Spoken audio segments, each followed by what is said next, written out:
Bismillahirrahmanirrahim. Wa amma sa'il fala tanhar. Kalau ada orang yang nanya, karena ada dua tafsir nih. Ada yang bilang sa'il di sini orang yang meminta pertolongan, ada yang bilang sa'il di sini orang yang nanya jalan.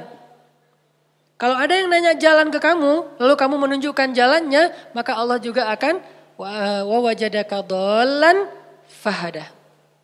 Makin sering kita ngebantu orang untuk menemukan jalan, makin sering kita dengerin curhat teman kita, makin sayang Allah untuk dengerin curhat kita. Maka sabarlah mendengar curhat temannya. Walaupun kadang-kadang emang capek sih, tapi sabarlah. Latihlah mendengar curhat teman, sehingga kita jadi seorang suami yang mau mendengar curhat istri. Nanti ketika kita udah nikah, Neng mau cerita, apa? Kayak semangat gitu kan ya.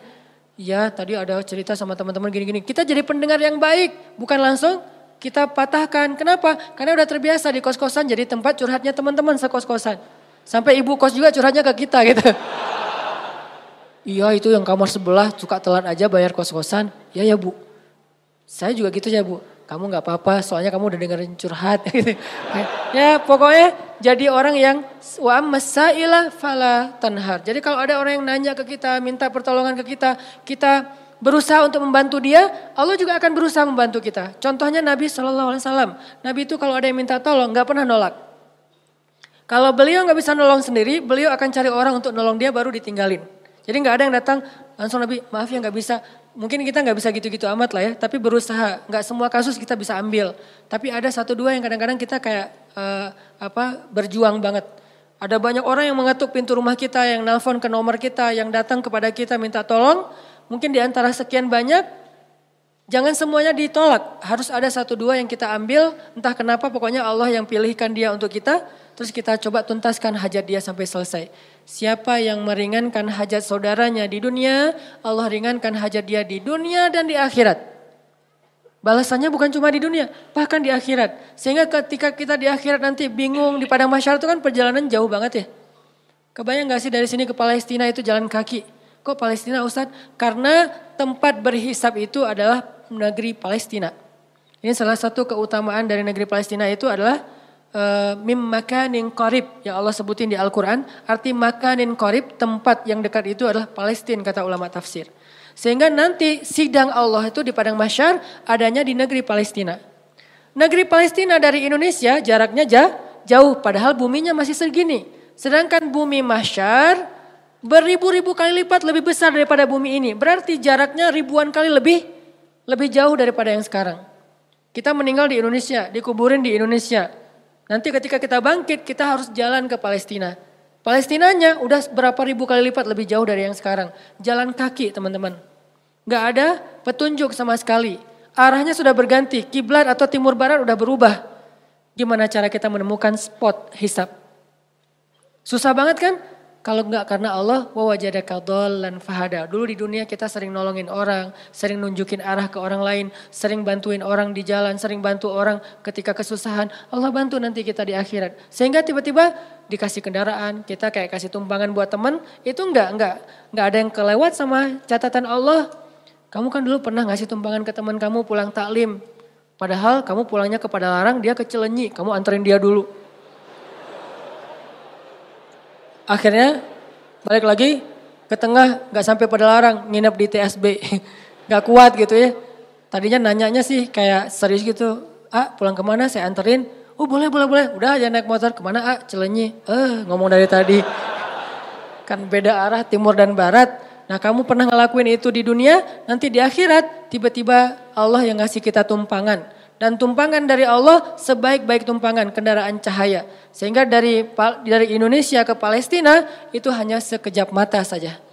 Itu diantara makna dari hisab yang ringan, hisab yang mudah, dipercepat perjalanannya. Sementara yang lain masih kebingungan. Ada yang jalan ke sana, ada yang jalan ke sana. Itu nggak ada yang arah loh, yang jelas arahnya. Jadi orang jalan itu acak aja tuh kemana-mana.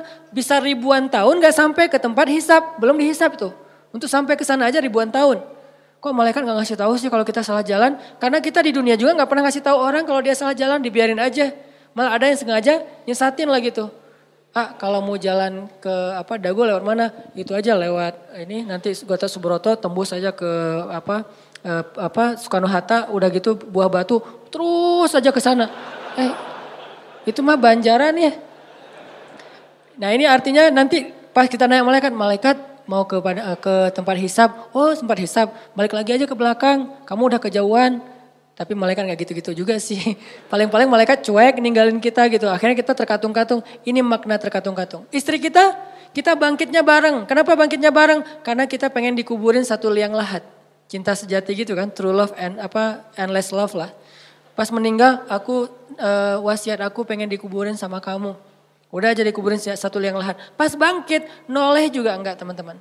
Yauma yafirrul mar'u min akhihi wa ummihi wa abihi wa sahibatihi wa banihi likulli imri'in minhum yawma idzin sya'nun yughni. Kita bangkit bersebelahan tapi enggak noleh. Kok bisa gitu Ustaz, enggak kenal? Kenal tapi enggak peduli. Kok enggak peduli? Saking takutnya kita tentang nasib diri sendiri. Sampai diibaratkan hari itu kata Allah di surat Al-Muzammil, hari ketika seorang wildana syiba, seorang anak kecil aja tiba-tiba beruban saking stresnya dia. Tapi gak semua orang yang rambutnya beruban itu karena stres ya. Sebagiannya doang. Kalau anak kecil sampai tiba-tiba beruban berarti kan stres banget tuh hari ya. Kita gak noleh ke pasangan kita. Terus kapan kita kenal dengan pasangan kita Ustaz? Nanti setelah edisi part ini udah lewat, nanti ada adegan, kita udah mulai saling kenal, saling menyapa, bahkan saling menuntut, saling menjatuhkan, saling menolong. Itu ada adegannya nanti. Tapi di adegan pertama, sama sekali gak peduli. Suaminya tersesat, istrinya gak akan nolong. Sehingga yang bisa nolong kita hari itu hanyalah apa yang hari ini kita lakuin teman-teman.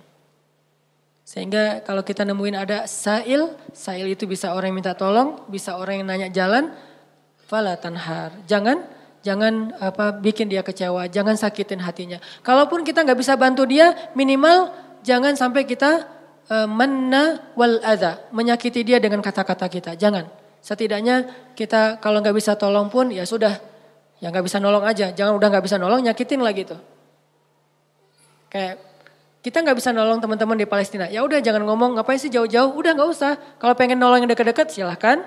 Mau dua-duanya lebih bagus lagi. Mau yang sana juga nggak masalah. Yang penting jangan nyakitin.